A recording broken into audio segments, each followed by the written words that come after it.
¿Estás preguntándote si te conviene usar un Debian normal, Open Media Vault, un RAID o TrueNAS para un sistema de NAS en tu casa? ¿Querés saber qué es lo mejor para un ambiente de una pyme o un ambiente enterprise flexible? En este video voy a hablarte sobre mis opiniones de TrueNAS. No voy a hacerte perder el tiempo hablándote de la instalación, un paso a paso. Solamente hay opiniones propias en base a que todo este mes estuve probando y testeando cuáles son los mejores usos para este sistema operativo. Cabe destacar que es un sistema operativo que, si bien se conoce que consume mucha RAM, es a medida del uso que le demos y el performance que pretendamos. Armé un servidor Enterprise con 224 GB de RAM. ¿Es overkill? Quizás sí, quizás no, depende. Lo cierto es que este sistema lo podés trabajar con 16 GB de RAM. Se recomienda que sean 32, pero bueno, va a depender también del uso, el procesador y otras características del ambiente. Así que quédate, voy a ser breve como siempre, espero ser claro y cualquier otra consulta lo podés dejar en los comentarios. Bienvenidos otra vez al canal. Hoy les voy a presentar mis opiniones acerca del software TrueNAS. Es un software basado en Debian para plataforma x86 y si bien no voy a mostrar todo el procedimiento porque ya hay muchos creadores de contenidos y la documentación es muy clara, quiero resumir un poco todo este sistema operativo porque es más complejo que un simple NAS. Uno creería que con tan solo un Debian y BTRFS y algunos scripts podría sustituirlo, lo cual probé y no lo creo óptimo. Actualmente compré un servidor Enterprise, un verdadero servidor, marca HP. El modelo preciso es el ML110 generación 9. Es un procesador que data cerca del 2015, bastante anticuado, no muy eficiente. Por suerte, un amigo, y de paso aprovecho el espacio para mandarle un saludo a mi amigo Mariano Blanco, me obsequió un Xeon 2640B4. Vendría a ser una generación posterior al procesador que me había llegado con el equipo. El procesador que me había llegado con el equipo era un 2606. Básicamente vendría a ser como el Celeron de los Xeon. Un procesador básico de 1.6 o 1.9 GHz, 6 core, 6 hilos, algo que hoy se puede ver en una notebook, y bastante ineficiente en términos energéticos. Por suerte, mi amigo Mariano me obsequió un procesador que tenía guardado en su casa, un 2640B4, que consta de una frecuencia de 2.4 GHz, 10 core y 20 hilos. Bueno, aclarando un poco las especificaciones, este tipo de servidor tiene en particular la ventaja de tener un ecosistema enterprise y componentes de calidad. ¿Qué quiero decir con esto? La principal razón por la que yo compré este servidor es que lo vas a encontrar en muchas de las empresas pymes argentinas. Es un servidor de gama de entrada, asequible para las empresas y con un buen performance dado su valor. Yo lo compré porque recientemente había tenido problemas tratando de generar un RAID e instalar un sistema Windows Server de base en uno de estos dispositivos y me encontré con esas características que tienen los servidores Enterprise o EM, no clones, donde uno tiene ciertas diferencias a una PC normal, donde tenés una BIOS especial, en este caso llamada RSBU, aplicaciones embebidas, opciones como la llamada hilo, que vendría a ser como una especie de KVM que estamos acostumbrados a ver. Básicamente es un dispositivo o un chip integrado en el mother que nos permite encender, apagar, reiniciar y realizar tareas a distancia de forma remota. De tener una licencia linkeada con el dispositivo nos permitiría instalar sistemas operativos y hacer todo lo que podríamos hacer frente al servidor, pero a distancia. Son funciones que hoy en día no están en la mayoría del hardware de consumo masivo y son muy interesantes porque te permiten entender la forma de trabajar a nivel enterprise. Por otro lado, al ser un hardware viejo, usa DDR4 y memoria SC. Para quien no conozca, es una memoria RAM un poco diferente que no es posible adaptarla y lo cual lo hace indicado y ideal para trabajar con ZFS, que es un file system específico de ciertos sistemas operativos, en este caso de TrueNAS. Pero no nos adelantemos, vayamos por el principio. Yo con este servidor lo que quería lograr era practicar un entorno de laboratorio para un cliente que actualmente tiene 6 servidores clones, básicamente son PCs reutilizadas, como venimos haciendo en el mundo de HomeLab, con hipervisores, donde adentro de esos hipervisores tienen algunas máquinas virtuales, ERPs, algunos Windows de file server, algo un poco desprolijo, pero funcional para lo que es una pyme promedio en Argentina. Lo que yo quiero hacer con esto es enlazar este servicio de almacenamiento o este NAS, este host en red, a un hipervisor que va a ser Proxmox, porque esta pyme no quiere pagar más el licenciamiento de VMware. Y a su vez, lo que queremos hacer, además de compartir el storage de este servidor, es realizar los backups para que tener un poco de redundancia a nivel de los datos y a su vez poder generar una política un poco más robusta en lo que es backup. TrueNAS ofrece muchos tipos de arreglos de volúmenes. Nosotros tenemos lo que se conoce como strip, que podría ser la comparación más directa a un RAID 0. Después tenemos un mirror, que es la comparación a un RAID 1. Y después, en el apartado específico de TrueNAS, tenemos RAID Z1, RAID Z2 y RAID Z3, que vendrían a ser los arreglos más similares a RAID 5 y 6. Básicamente, lo que nosotros tenemos es un arreglo de volúmenes virtuales, es decir, se hace por software, no se precisaría de forma exclusiva una placa HBA, lo cual nos generaría la posibilidad de manejar RAID, lo cual siempre se creyó que era algo malo hacer RAID por software, pero hoy por hoy sistemas como el ZFS lo hacen posible y de muy buena manera. Pero todo tiene un precio. Y el precio a pagar va a ser que pensemos, antes de crear toda nuestra infraestructura o nuestra arquitectura, qué buscamos o qué queremos resolver y de qué forma, asumiendo los costos y las consecuencias que nos llevaría optar por una opción o por otra. Ahí es donde tenemos que frenar y pensar qué arreglo nos conviene más dependiendo lo que queramos. Por ejemplo, si nosotros optamos por un mirror, que vendría a ser un RAID 1, nosotros estaríamos siendo ineficientes en lo que vendría a ser el storage, porque tenemos un disco espejado con otro, y si tenemos dos discos de 10 teras, nos quedaría un arreglo, un volumen final de 10, o sea, uno sería inutilizable. Por otro lado, tendríamos un buen performance y no tendríamos que hacer una inversión muy grande en discos, ya que con 2 estaríamos bien. TrueNAS recomienda que no se use el 80% de ese disco, o sea que si tendríamos 30 teras, le tendríamos que restar un 20% para trabajar en unas medidas seguras. ¿Por qué? Cuando uno trabaja con RAID Z1, 2 y 3, a la hora de reconstruir esa paridad que se va haciendo en los discos, nosotros corremos alto riesgo de que si se rompe en la reconstrucción un segundo disco, perderíamos toda la información que nosotros tenemos en dicha pool. Entonces, uno tiene que optar, primero que nada, por entender bien los compromisos y las consecuencias de lo que estamos eligiendo hacer, ya que después no se puede modificar la arquitectura de esta RAID. Después, por otro lado, tendríamos que optar siempre por discos en muy buen estado o nuevos, que tampoco también nos garantiza que no se vaya a romper, porque las cosas suceden. Puede haber un corte de luz y estropear un disco, puede venir un disco de fábrica en mal estado, al cabo de 1 o 2 años dar un mal performance, y eso hace que corramos riesgo de toda nuestra data, porque si todo el pool no se puede reconstruir, corremos el riesgo de que se pierda todo. Esas son las consecuencias de trabajar con RAID Z1 y Z2 o Z3.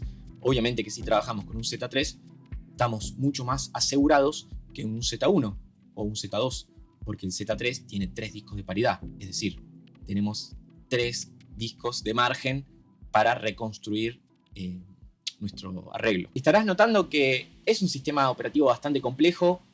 Uno siempre que piensa en un NAS piensa que es un dispositivo como storage compartido por NFS o SMB. Está ahí para cuando no tenemos espacio o queremos tener una carpeta compartida para los otros integrantes de nuestra casa. Y TrueNAS es mucho más complejo que eso. Es un sistema operativo muy completo y del cual podemos aprovechar muchas de sus funcionalidades.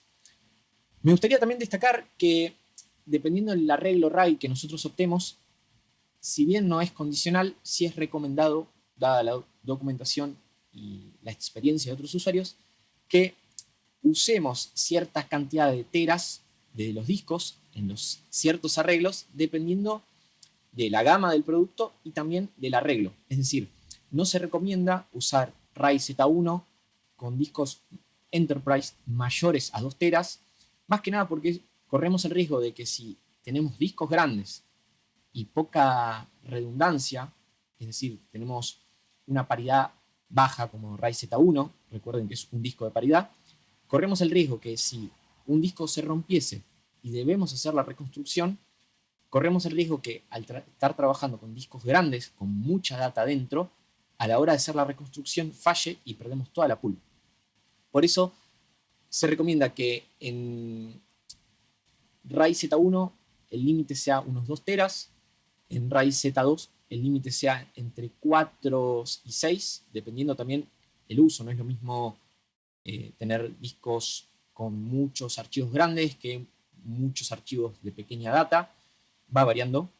Y también podemos tener muchos discos en un RAID Z1, Z2 o Z3, pero aunque tuviésemos 10 discos en los 3 arreglos, lo que se respeta siempre es la principal concepto de ellos, es que tenemos paridad de 1, de 2 o de 3 discos. Siempre es esa regla. TrueNAS en las últimas versiones de Scale, basado en Debian. Después tenemos TrueNAS Core, que es como el original, basado en FreeBSD. Nosotros tenemos una feature que salió recientemente, que es el Expand, tendrá 2 años, que redistribuye la data de todos los discos, haciendo un balanceo en la pool, pero pese a eso, nosotros siempre vamos a estar atados a la paridad de 1, de 2 o 3 discos. Pese a hacer ese balanceo, siempre se mantiene dicha característica. Otra característica muy interesante de TrueNAS es que tiene un apartado para aplicaciones que vendrían a ser como unos contenedores o algo parecido a un Compose que podemos tener también en Proxmox, y a la vez también una suerte de máquinas virtuales que también podríamos hacer un paralelismo con Proxmox, pero que si bien la estabilidad es aceptable, yo creería que es mucho mejor tener las dos cosas por separado. Ninguno reemplaza al otro en su tarea principal y creo que son un muy buen complemento entre ambos.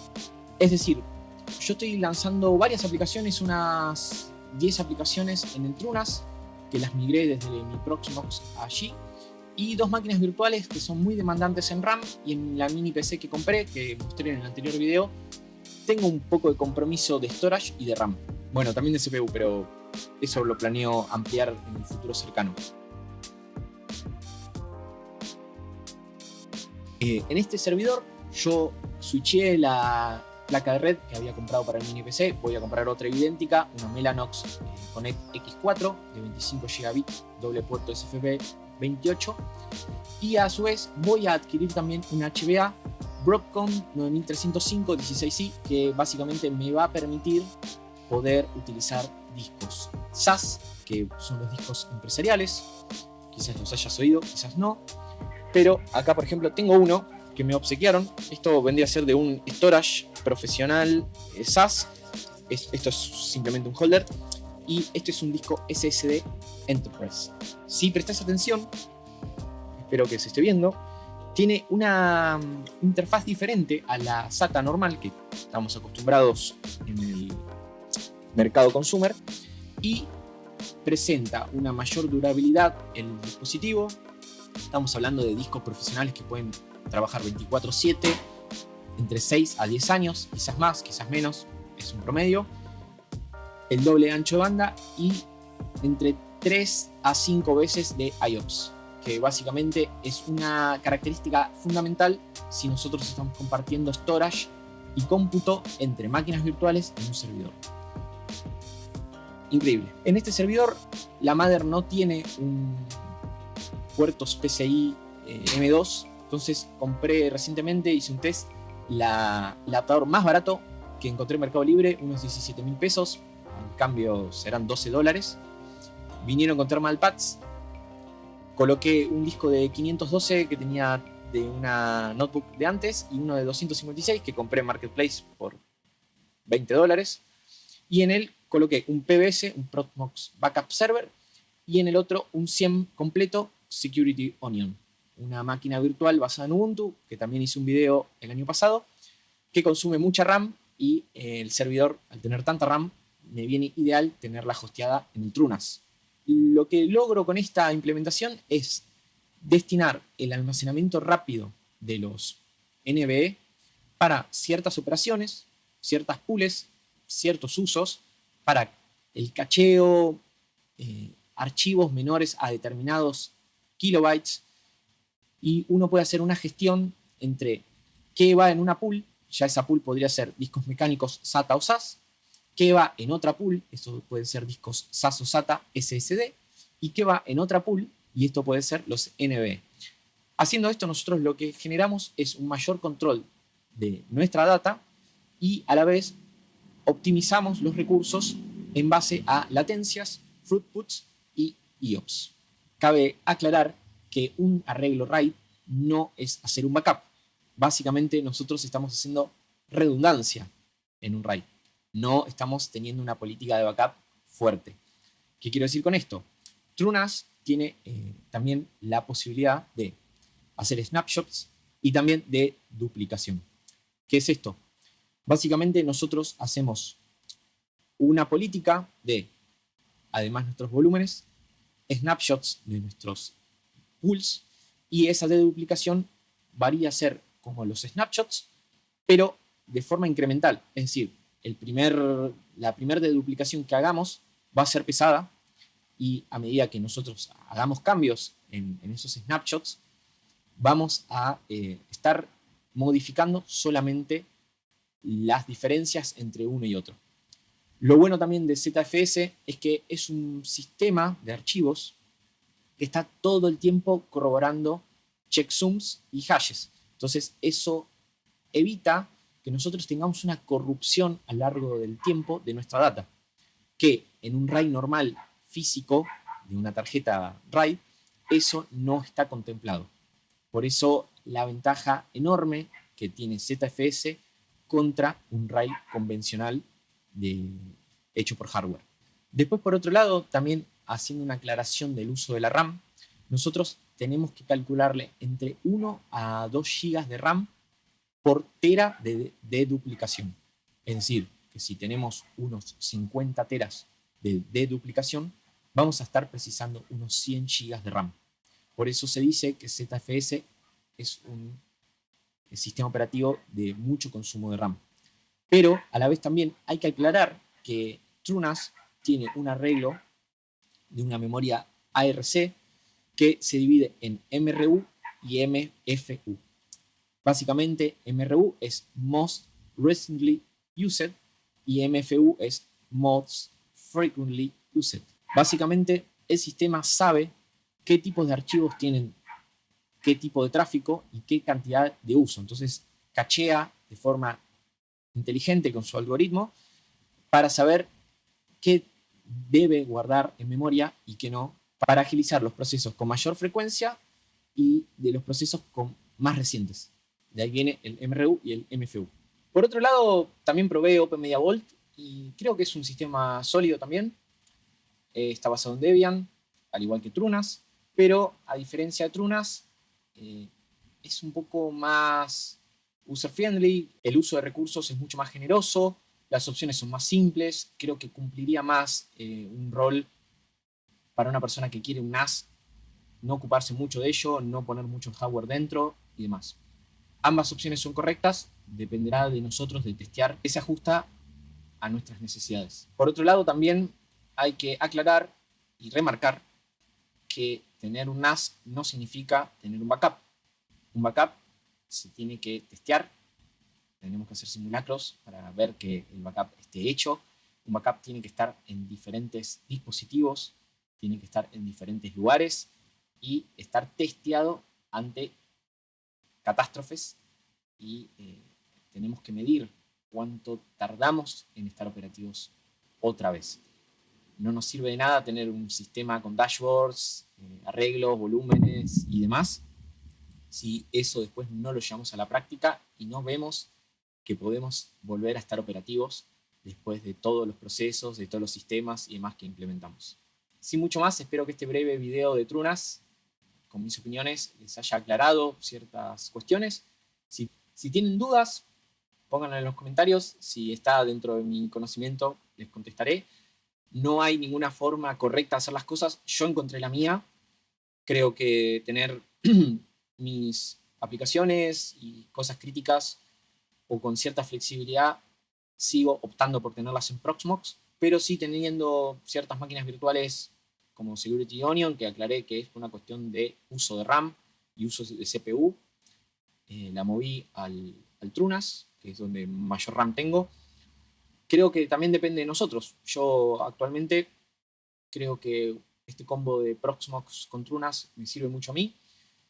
Y bueno, ya llegando al final, no sé si tienen dudas, pueden dejarlas en el comentario. Si tienen recomendaciones, si usan ya un NAS, si usan alguno de estos sistemas presentados hoy.